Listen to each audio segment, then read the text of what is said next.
My name is Ashley, and this is Let's Talk Dispatch. I do.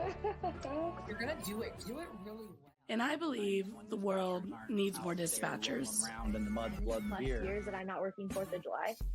4th of July. Say community policing, right? What about community dispatching? So on this show, with the help of my guests, we will educate, empower, and support the heroes behind the headset. Right. Hello, everybody. Welcome back to another episode here of Let's Talk Dispatch with me, Ashley, the Raspy Dispatcher. Hopefully, your week is going well and you are heading into this 2025 well rested and ready to take on the new year. It is really astonishing how fast time flies. I was just on a live the other day where someone was like, I'm a 9-month dispatcher. And I was just like, man, I remember distinctly being in like my academy, sitting in learning this job. And that was in 2018. And so now I'm almost 7 years in, and 7 is real close to 10, you know? So time really does fly in this career and in general. So make sure that you're continuing to check in with yourself, no matter what you are doing in life, whether you are trying to get into this line of work or you got years under your belt. You blink and time is moving along. So always remember to check in with yourself and with those folks that you love, because you never know when you're going to wake up 10 years into this thing. So before we get started with today's guest, let's hear a word from our sponsors. Today's episode of Let's Talk Dispatch is proudly sponsored by Prepared. Their mission is to be public safety's most assistive technology. Revolutionizing how we handle emergencies, Prepared is dedicated to saving more lives and making our communities safer. Learn more about how Prepared is transforming emergency response at prepared911.com. Our next sponsor is Zybex Media. Since 2020, Zybex has been creating impactful recruitment films for their customers. Zybex Media offers their expertise, providing a full range of media solutions designed to attract and retain talent for all PSAPs. Visit zybex.com/media to learn more. These partnerships help us continue to spread the message that the world needs more dispatchers. Interested in partnering with us? Head to theraspydispatcher.com. As always, a big shout out to our sponsors who help support dispatchers and what we're doing here at the Raspy Dispatcher. Check them out if you have not yet. They're doing some amazing things. Now, for today's episode, I am so excited to have my guest, who is a CAD System Administrator at Versaterm Public Safety, but they also have an incredible 26 years of experience as a 911 dispatcher in Philadelphia. And they have a deep passion for talking about dispatch. My guest today, Maria. Hi, Maria. Hey, Ashley. How are you? How are you? I'm good. I'm good. Thanks for having me. Oh, thank you so much for being willing to come on to the show and chat with me. Nice. I love talking about dispatch. So, Hey, we need to talk more about it, right? yeah. Well, tell us a little bit how you got into public safety. 26 years Yeah. dispatching, no Years. joke. Yeah. I started. I'll go back. I started as a medical assistant, and I was working at a dermatology department at a hospital. And after about 5 years, it wasn't. I felt like it wasn't my thing. I was ready for something different. My sister-in-law was already a dispatcher working in police radio, and she tipped me off that Philadelphia was looking for bilingual dispatchers, and I applied. So, and the rest is history. 26 years later, yeah. What was that shift like? I mean, I always feel like when folks pivot into dispatching, it's either yeah, this is what I expected it to be, or I had no freaking clue what I was signing up for. It was a lot harder than I thought it was going to be. As far as the shift, I worked the steady night shift, Mm. so it was 11 o'clock at night to 7 in the morning. for many, many, many, many years, very long time. Um, it I didn't have a problem with the with that particular shift because it was uh I would it matched my personality type a little bit more, where it's more like, just calm. Mhm, So, and that, mhm. well, you know what? I'm gonna backtrack on that because there's nothing calm about me. But, you know, I I took it because I felt like it was a good shift. It would give me this freedom in the morning, and I had children. Mhm, mhm, So, and all my kids are radio kids. So they're used to mom not being there for holidays, weekends, mhm. things of that sort. So, they're grown now, but that was a thing back then. So, Yeah, heck yeah. yeah. I just feel like when I talk about, like, day shift, I've been on day shift for 4 months now. I'm going into my second 4 months of day shift because we switch every 4. Mm, Um, and I prefer nights. I just mm. feel like time is not the same on day shift and night shift. Like, when I work day shift, I feel like I have no time on my work. Like, I'm Mhm, up at 5 AM, I'm home by 6:37, and that gap between getting home, eating dinner, and taking my butt to bed just feels like a mhm. minute. Yeah, Where when I work night shift, I wake up, I slow roll out of bed, I get ready, I enjoy some coffee, yeah, I even get a workout in, then go to shift. And I just like it's the same amount of time before and after. It's just I swear it's just built differently. yeah, yeah. To you It's a different monster. Yeah, it's it's inhumane to get up for yeah. new shift in my personal opinion. Oh my gosh. Well, doing this for 26 years and, Mhm. now you're kind of on the technology side of things.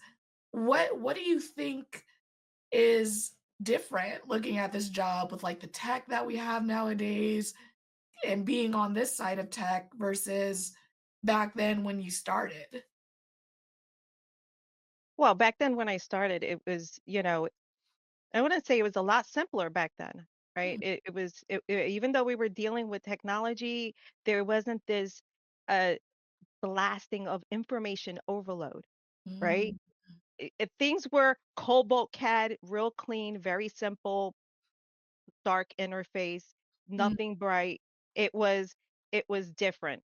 It mm, was calming. A lot of the new CAD systems out there blast you mm, so much information instead of mm, calling for it. So, like if I say, I need to add a call, then I should have that, ability to pull up a call mask without having it always displayed in front of my face. So, like mhm, things like that, I think AI definitely coming into 911. It is a mhm, game changer, data analytics.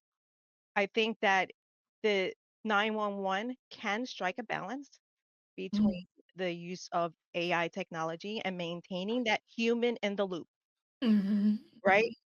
I believe that if AI were available during the pandemic, during COVID, it would have alleviated some of the burden that was going on. We wouldn't have some of those staffing challenges that we have today. mm, And I really believe that. I don't believe that AI in 911 should be used to replace any human, right? mhm, mhm, But I believe that it should be there to use as a tool to deal with non-emergency type situations mm. where where a human it may not be needed, right? Yeah. Something like illegal parking illegal parking, right? You don't need to Mhm, speak to a human about that, but mhm. somebody shot, you need to talk to somebody. Yeah. So, Mhm, right? So that they don't dispatches, you're going to take some of that workload off of those call takers mhm, and they'll be able to handle the more challenging calls mhm, where you absolutely need a human voice and you need that human empathy that AI right now cannot offer. So mhm, there's a balance that we can strike, and I believe that it now is the time. And I also believe that this will empower telecommunicators. I really do. I don't believe that AI being introduced to 911 is uh is a threat to jobs. I Yeah, really don't. Yeah. I agree, and I don't think that the everyday citizen understands how much those dispatch centers are a catch-all for the cities or counties Yes. they work for, Yes. and that a lot of times, especially the smaller, cities, when you get rolled over to dispatch, it happens often because I work weekends. Mhm. I pick up and I'm like, "Hi," and they're like, "Yeah, I need a permit for blah, blah, blah," and I'm like, Right? "You reached the police department, like, Right? what are you trying to," and because there's a catch-all, "We're not here, so we're gonna roll it over to dispatch, and they can Right. problem shoot," and Exactly. yeah, Exactly. and the reality is, like, cool, yeah, I'm here 24/7, but Mhm. also now I'm putting this permit on hold while having to answer 911, Right. and it's just this extra load that we shouldn't be dealing with because it's not a criminal police matter, you know? So, Yeah. And yeah. when dispatchers are, when telecommunicators are being blasted with all this information Mm, and this intense workload, you're working shift work, you're dealing with vicarious trauma, you're dealing with compassion fatigue, you're mm, dealing with because when people call 911, it's not because they're having a great day. So when they call, they want action, they want and 911 has to be there. And they have to mhm, be able to provide that service. If if there's a way to offload some of that burden off of telecommunicators with that. And I mean, I'll give an example. Philadelphia takes close to 3 million calls a year, mm, right? So mhm, imagine take that and divide that up into however many mhm, call takers are available, because in Philly they split their call takers and dispatchers. You don't get a break. From the mm, minute it's forced answers, so the minute you're done with one call, you're getting blasted with the second call. If I mhm, just finish handling a triple shooting mhm. and the next person's calling because the dog is barking loud next door, Yeah, as a human, how am I like you're human. mhm, How do you handle that? yeah, Why does that call need to hit me? mhm, Why can't I just say, AI pick up certain text in the conversation and take the call, or however way it works now, which I'm still getting familiar with some of mm, the call handling software. But yeah, it's just it to me. I think there's a way. There's a way that public safety can manage this, because it's you're definitely having staffing challenges, and I believe that there's a better way to handle it. yeah, no, People are not signing up to be dispatchers, right? This is not like when you're in high school. This is not like, oh, when I grow up, I want to be a dispatcher.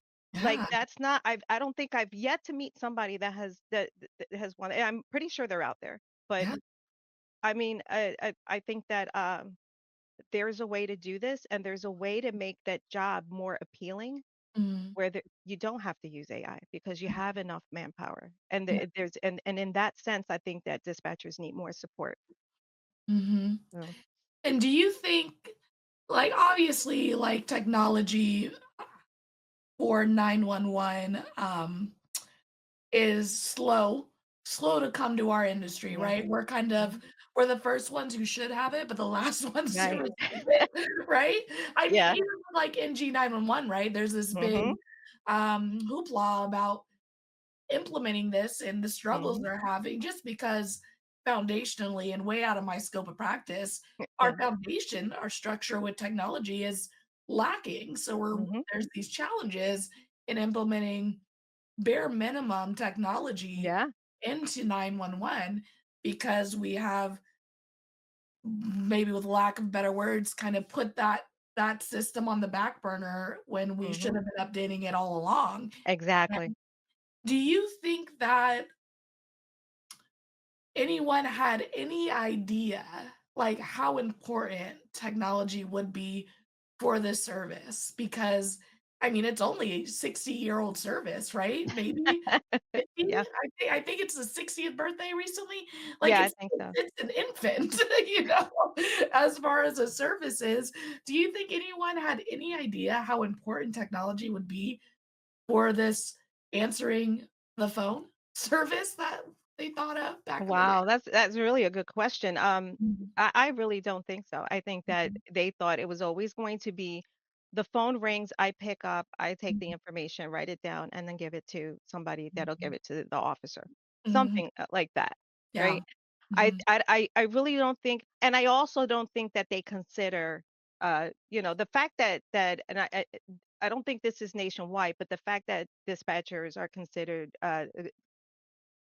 basically they're clerical work mhm, type work mhm.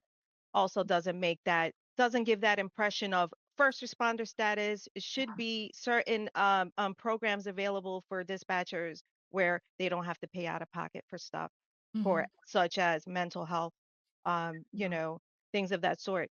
I really don't think that they thought that we were going to even get to this point where mhm. where where where we're at right now, where we're talking about AI Yeah. possibly handling calls. I don't think it was in there.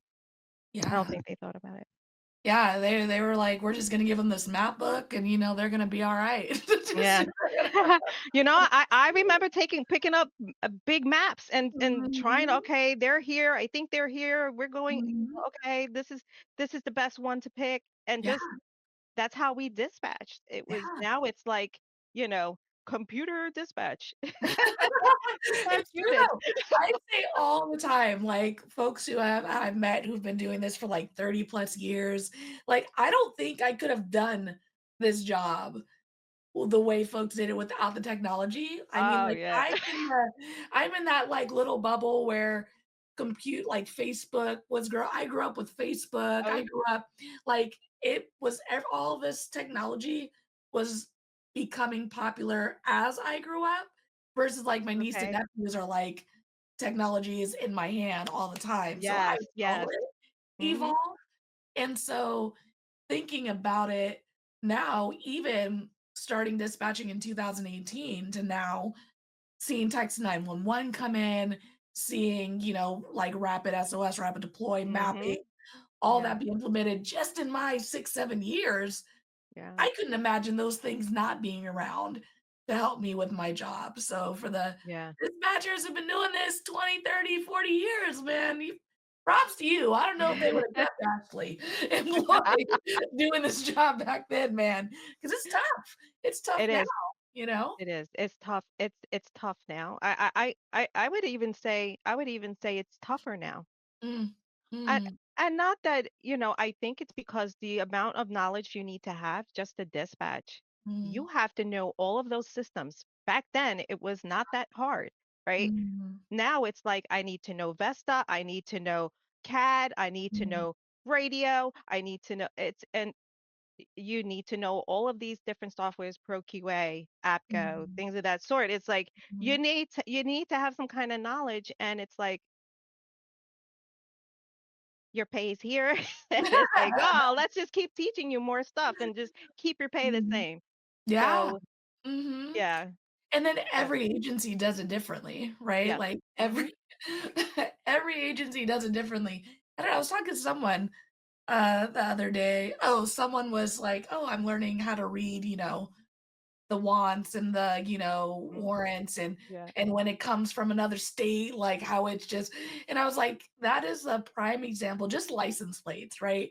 yeah. The hits that you get back when you run a California plate versus a Washington plate, just how the format that it reads is just an example of how everyone thinks that they're doing the thing the best because every single state's license plate hit little different, A or little it different. includes different information, or it's Yeah. like, "Why is all this here? I don't know what I'm looking for. I'm just expired, stolen. I need some basic info." And they're like, "Insured or not insured?" I'm like, "I don't care about that. I just need to know that we're out with the right vehicle." But everybody does it a little differently, even Yeah. down to the states, how they enter their plate info. Like, Hmm.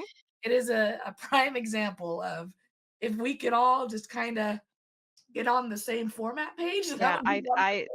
totally agree with that. Oh Yeah. my gosh. My biggest pet peeve is the NCIC, like an admin message, if I want to send a message to another agency through that system, the box that we use, it's not an open fill box. It's a line per line box Oh, for wow. some reason. And I'm like, I don't know who's responsible for this coding, but like, can we not make this an open fill box? I'm like putting the warrant information line by line, and then it cuts Wow. off a little bit, so I have to go back and like, it's just like this right here. It seems real 1990 when it's 2024. Yeah. So if anyone's responsible for fixing that coding, listening now, I'd appreciate it. I don't know who that is, but that is my current biggest pet peeve right now.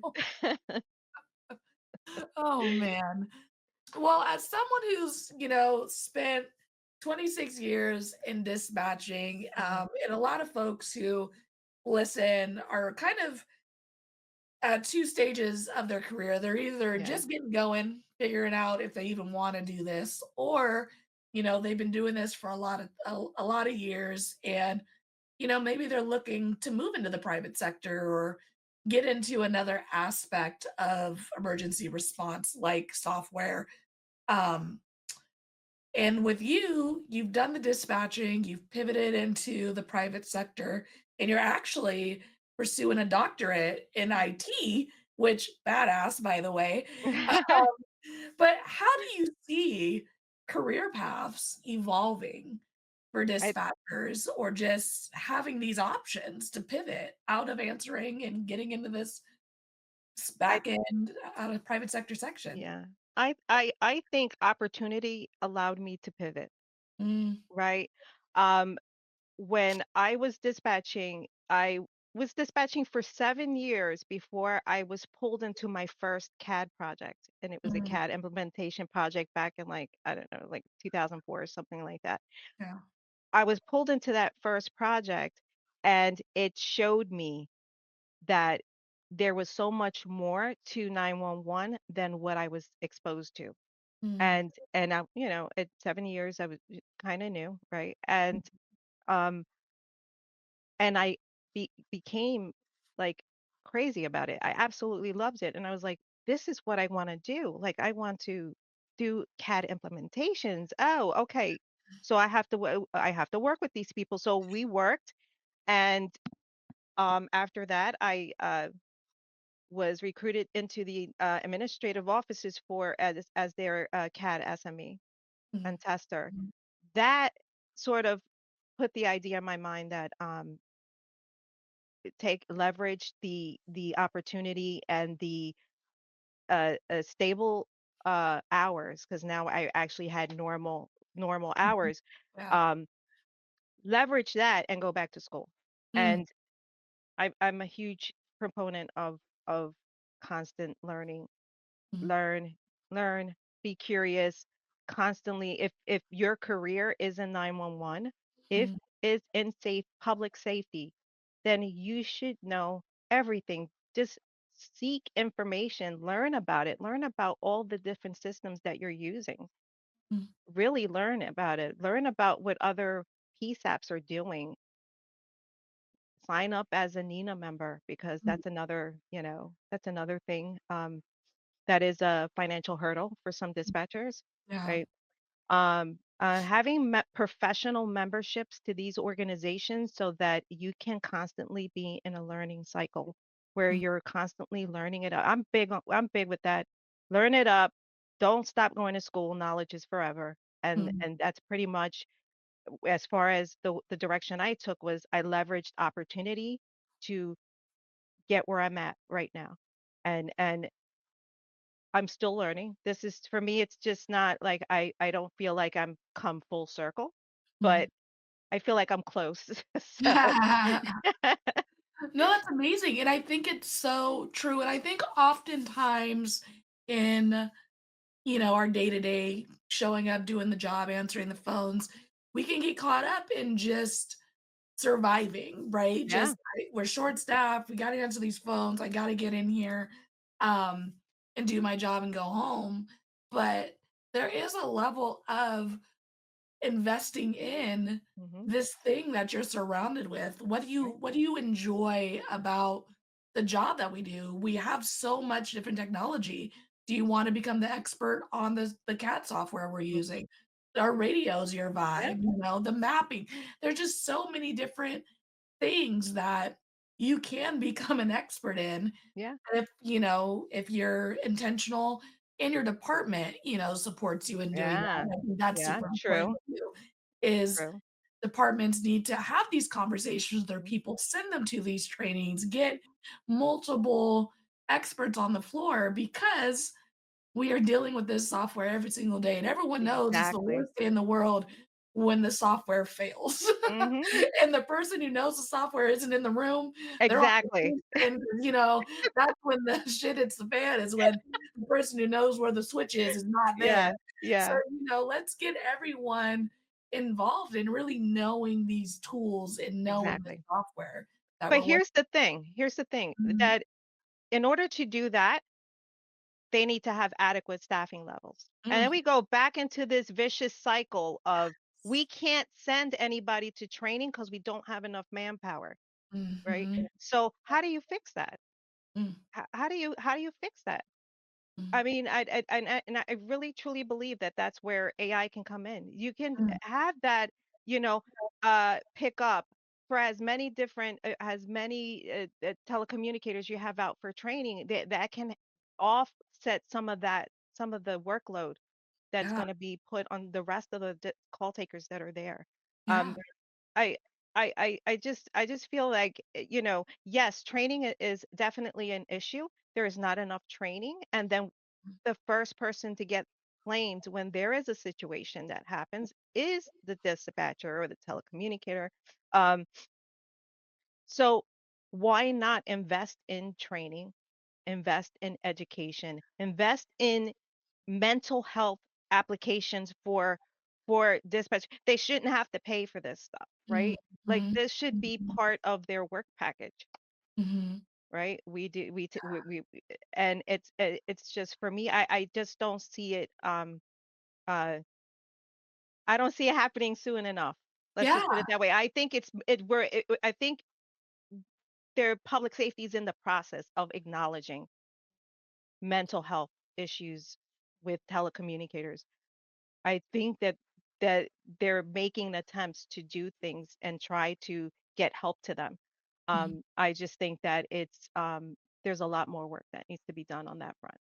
Yeah, I mean, Yeah. I've experienced conversations with folks because a lot of the things that, my platform is and my beliefs on the application process and things we can do to change to make it a more inclusive and, um, environment where we're actually getting people to the point where we can Mhm. actually see if they can do this job, Right. um, is very basic for me, but also to other people groundbreaking, right? Like, Mhm. "Ashley, I would never." Um, but it's also like, "Ashley, that sounds great, but we don't have the staffing, we don't have the time, we don't Right. have XYZ," which I hear you, but also if Right. we do not we're already struggling, right? So, Mhm. if we take that struggle and let it happen a little longer so we can actually train up these people in those initial steps, because 'cause they're Mhm. struggling anyway, so if you push Right. them through the training process, you don't give them adequate training, you don't give them adequate support, Mhm. you make them feel like they're just an ass in these seats, like, yeah, they're gonna look for some other job. They're gonna look Right. somewhere else because there's no buy-in here. Why would I stay here? Right. But if we were still understaffed during the same process, but we actually give that adequate training, that adequate support, the adequate follow through, someone's going to be more inclined to stay, even if Mhm. the situation is a little understaffed or a little Right. not, the normal work situation that folks are going to. But we got to give people a reason to stay. And that Yeah. includes the folks who have been doing it for, X amount of years because it's not just the new folks, it's retaining our folks who are training our Yeah. people, you Yeah. know? Absolutely. I mean, I know trainers who have spent years training just training new person, new person, new person, new person, and then we don't check in on them. Like, it's so hard to Right. train someone to do this job. It is. It is. It is Yeah. exhausting, and yet we give you a trainee, a trainee, a trainee, And and then there's we're no break. confused when you're like, "I'm burnt out." Like, when Mhm. you've been Yeah. raising toddlers for Yeah. 12 years, yeah, I would be burnt out too. It's like every year the kid just stays young. Like, oh my gosh. Well, Yeah. uh, technology is definitely something that's relevant and important for 911 dispatchers. And I think we touched on it a little bit, Mhm. but how do you think that this technology and the advancements in it can help with the mental health of our dispatchers? I think a lot of CAD companies are jumping on this trend that's happening with mental health and dispatch. And for example, Versatrim has Mindbase, Mm, and that mm, is the that dispatcher. It's like this proactive dispatcher wellness, where it can monitor the types of calls that are being handled mm, and send an alert, set the dispatcher up with some peer counseling, things of that sort, and resources, which is something that's lacking right now as far as uh, dispatch and mental health. Combining something like a mind base mm, to be able to identify when dispatchers need support. mm, Um, I, I I think that combined that with AI assistance mm, for managing this information overload and handling less critical calls could dramatically improve telecommunicators' mental health and their well-being. mm, I really do believe that. I know dispatchers that take upwards 260 calls a day, mm, and that is a lot for one person to handle that type of workload, and you're getting bombarded with one call after another, after another, after another, mhm. and you have 2 15 minutes and a half-hour break. And it's just it's not I mean, we enough. get 'em.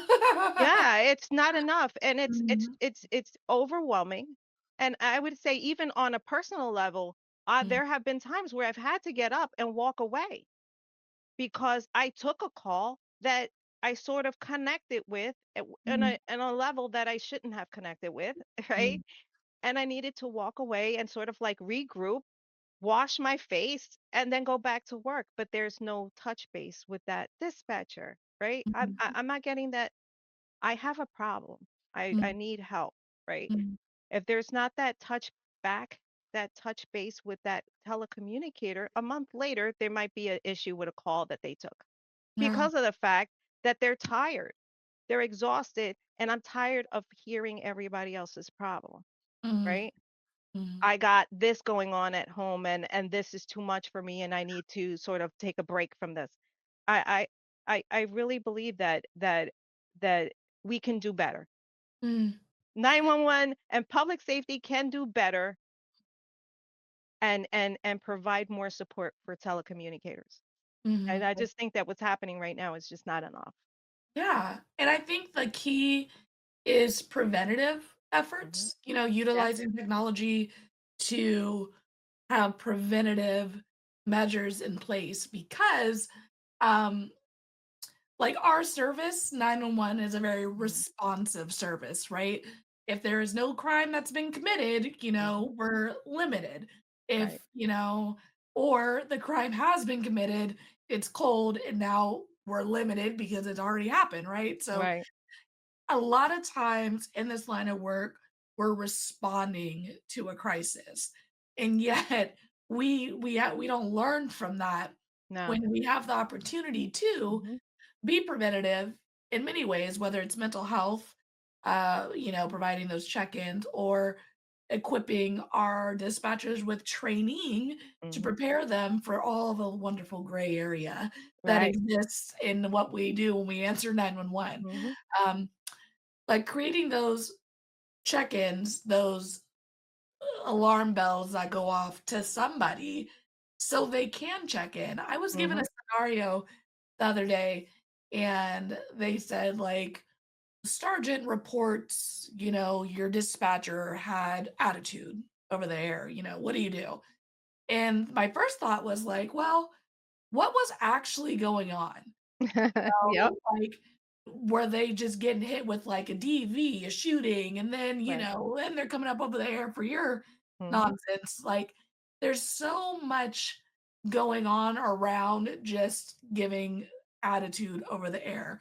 Right. And and if that's the case, like, what are we doing as a department, as leaders, as supervisors, as an industry to help our people Exactly. when they're getting slammed with Mhm. calls, with calls, Yeah. with calls, Yeah. like, just saying we're short-staffed, like, that's not the answer to the problem, Right. you know? Exactly.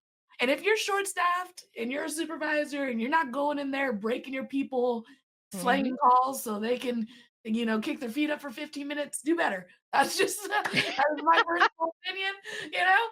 But you can pause for 15 minutes to give your folks a little air, like, the Zoom meeting will wait, it's okay. The chief should understand. If they don't, well, Exactly. oh my gosh. But I think I agree with you is that we are definitely getting to a better place where we're acknowledging it, where we're Right. being included more, if Mhm. not 100%, at Right. least a thought. I know Mhm. there are still some departments that um, are lacking in general in their peer support, if not bare Mhm. minimum, including their dispatch, but we're Right. getting there.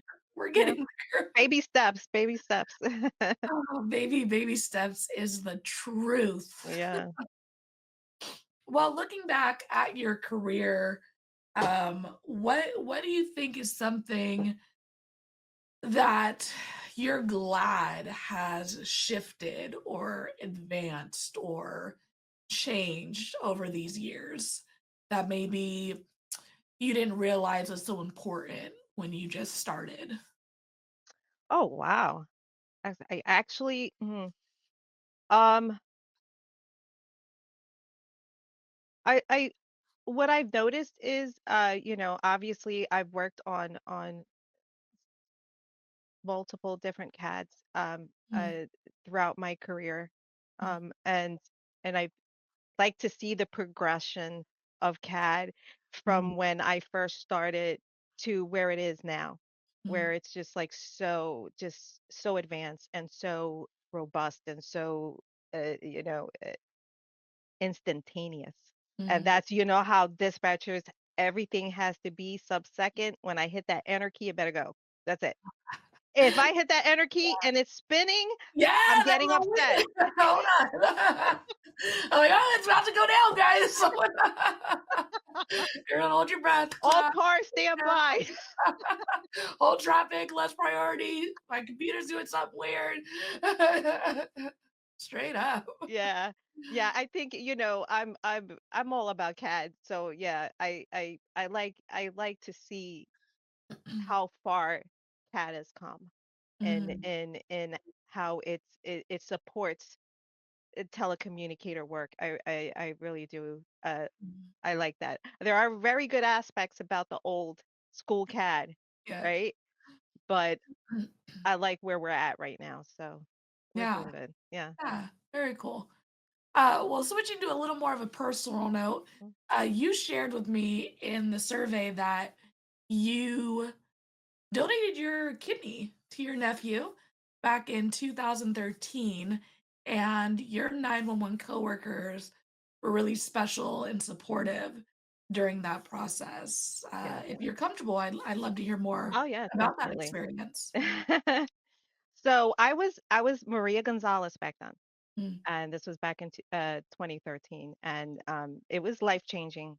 It was not just physically, but it it became a spiritual journey mm, that prompted me to make changes uh, or improvements to my mental health and my physical health.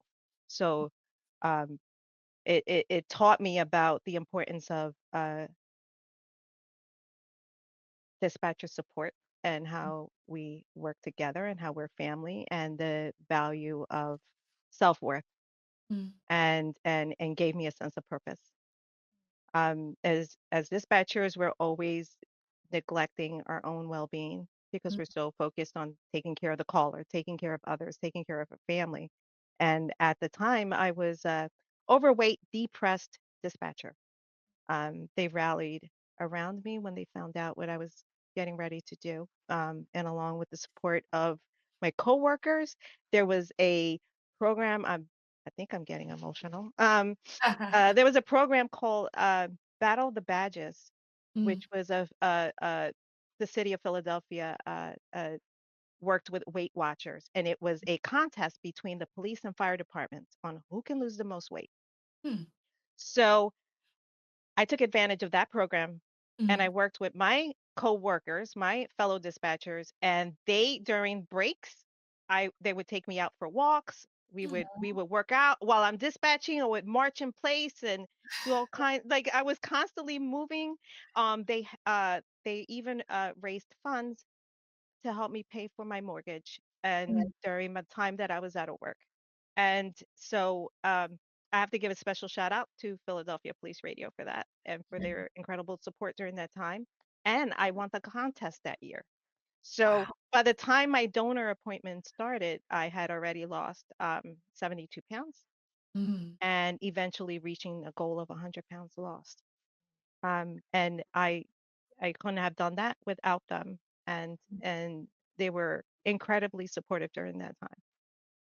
So yeah, that is, yeah, a little bit of a I think in dispatch we have a reputation of being yeah. a little rough around the edges. Oh yeah. Either young is Oh a yeah, that's a good term. Yeah, I is love that's my a common favorite. Yeah. term. Baptism and fire, that type Oh of yeah, thing. just Yeah, yeah. all the flames. But it is really special when a department creates a culture, an environment where you want to help the people you show up to work with every single day, Yeah. and you're invested a little more than just that's my coworker, Mhm. right? I mean, there's a level of, if you just want to show up, do your job and go home, like Yeah. by all means. But when we can create um, these special environments like the one you're sharing, in back in 2013, and I'm sure beyond then, like it's really something to hold on to. We used to Yeah. call it when I played basketball and we were having a really good year, like everyone wants to touch the magic, Mm. everyone wants to be a part of the special thing, Wow. and when you can create that in your centers, it's amazing, but you also have to protect it, right? And Mhm. like, but that is really what our centers should look like. You should Yeah. enjoy the people you're working with. You don't have to invite everybody over for Thanksgiving dinner, but you gotta be at least willing to bring them a plate every once in a while, Yeah. So Yeah. I I I think that's awesome that you guys, created that environment, and your folks under the headset really supported you during that time. It's Yeah, amazing. it was a really amazing time and it taught me a lot about myself and what what I was capable that I was worth something. And when I was in the state of mind I was in back then, right? Mm, I think that this provided me focus and purpose and and an end goal, right? And in the middle of that, I'm thinking, I need to do something. I need to take action. Like thinking as a dispatcher, okay, what do I have to do to fix this? What yeah. do I have to like? Who do I have to dispatch to this? Right? Oh, shit, And it's me. it's me. Dang it. I guess we're all So going. yeah, We're all going. Oh, yeah, man. Yeah. yeah. But No, it's true, it's and I amazing. mean, in this line of work, it can be very easy to uh live that I never say this word right, that lifestyle where you're sitting the whole time at work. Oh, yeah. Like it's Yeah. very easy to kick your feet up for 12 hours, let me tell you. Mhm. Than to be intentional with, standing, sitting, moving. Hopefully have a walking pad, like it's much easier to be willing to sit for 12 hours. But I mean, we are stuck at our desk and Yeah. stuck on our headset. And, Yeah. you know, Yeah. if you could, as a shift, get everyone on board with just being Mhm. active and finding moments during those Yeah. shifts to move, I mean, it goes a long way. Oh, It yeah. truly does. Yeah, we raised the desk up, like, Mhm. looking at my, pedometer. "Okay, we gotta get 10,000 steps. March. Alright, all cars stand by. I They're can't like, breathe." dispatch, we're chasing somebody. Hold Alright, hold on. on a We're second, at I have to finish my steps here. 9,500. I have to get to 10,000. No, no, I'm running with you. Just oh my gosh, that's amazing. But yeah, no, thank you so much for sharing that. Oh, And thank you. for folks who are listening, I think often it's easy for us to in our centers say it's someone else's job to create that environment. This should be coming from leadership. It should be coming from Mhm. so and so. And well, they have a bad attitude, so I don't want to, engage with them. Like, valid, feel it, sure. But let's take ownership. Let's focus on the things we can control. And let's be the coworkers we want to work with Yeah, and we want to exactly. support. And if your leadership is failing, a little bit, you can't necessarily change that. Hopefully you're giving solutions to them and they're receptive. And but if they're not, hey, get together with your shift mates and create the environment you want to spend 12 hours in, because Exactly. Exactly, yeah. yeah, half the time the windows don't open if there are windows, If there are windows. if there are Or you can see outside, I'm not sure about that. right. Now, my one of my supervisors was like, "Well, if the windows could open, we could escape." So they went, that's why they don't open them. Yeah, exactly. They knew what they were doing. Exactly. Oh my gosh. And for the folks who get put like in the basement, they're like, it's harder to get out when you gotta Yep. go upstairs. I have this flight of stairs at work that humbles me 3 times a week to get Oh, to my center. man.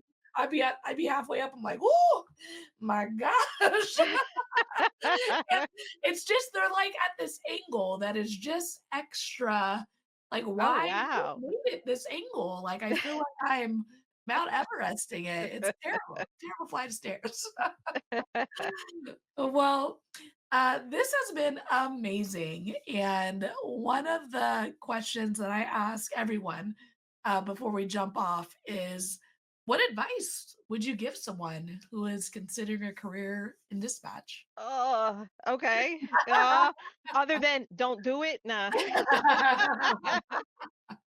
And I'm pretty sure everybody starts off like that, don't do it. But Mhm, I'm pretty sure they also say it's not for everyone. mm, mhm, It can be, though, incredibly rewarding. It it's more than just answering calls, right? It's about being that calm, and it's very cliche, but it's being the calm in somebody's storm, but it really is. It's making split second decisions. Um, and multitasking to the 10th degree, like under intense pressure, right? But mhm. you are that first point of contact for people in their absolute worst days. And for that, that takes a special kind of strength. And it's a special person that can do that, right? And um, develop your communication skills. They're so good. It's absolutely they're your most valuable asset. Okay, is being able to communicate clearly and be compassionate. Um, Staying curious, being hungry for knowledge, I think is so important. Um, let's see what else. Really, more importantly, just take care of yourself.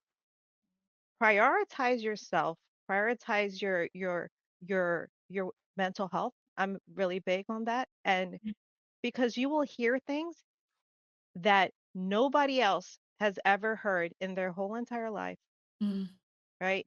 And you will take that with you. You will take that home. You will sleep with that and you will live that. You will eat it and breathe it and live it, right?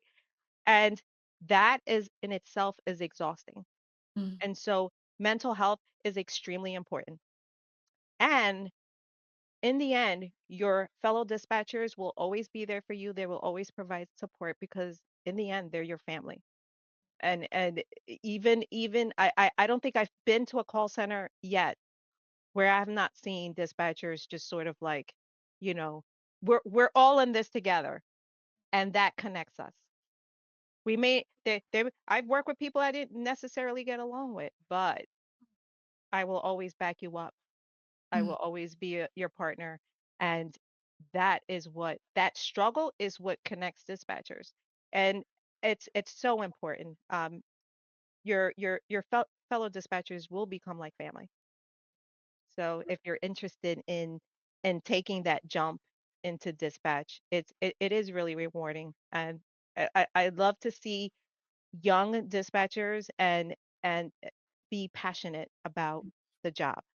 And it's like those are the ones that you want to try to like, mentor and sort of like push forward and saying, yeah, I could see you doing this. I And you're so much bigger than this, let's get you set up in dispatch and let's get you moving somewhere else. And I think climbing the ladder, being able to see past that headset, see past what public safety and the whole entire public safety realm, what it can offer you.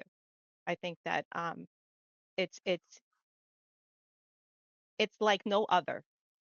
Your every single day will be something different. You will never be bored. So, and when you are bored, you be happy that you are. So, Ain't that the truth, man? yeah. Well, so true. Amazing advice. Thank you so much for coming onto the show and sharing your many years of experience and being vulnerable with us today. I've learned so much and I really appreciate it. No, thank you so much, Ashley. All right. I'll be right back with you. Okay.